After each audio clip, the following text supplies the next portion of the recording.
Does the size of a PPO network matter?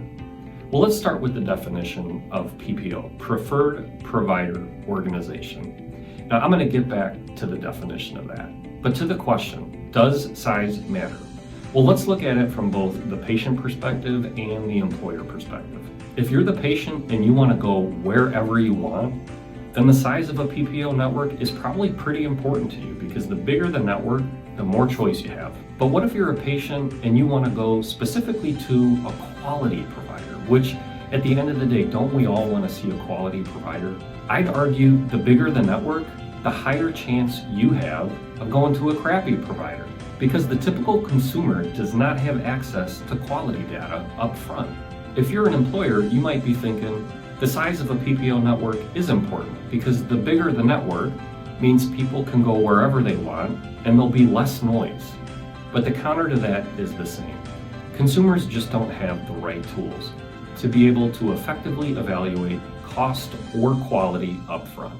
And without those tools, how do you distinguish between a high quality, low cost provider and a high cost, low quality provider?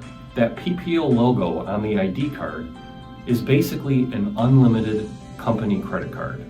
Employees can go wherever they want, regardless of cost or quality, and the employer picks up the tab. Okay, so what if you're in a rural area where there's one major hospital system, and that hospital system is only contracted with one insurance carrier? Well, then size is pretty important because first and foremost, patients need access to providers. But if you're in a major metropolitan area, is bigger always better?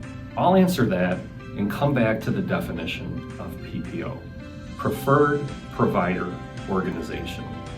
So let's say you're a teacher.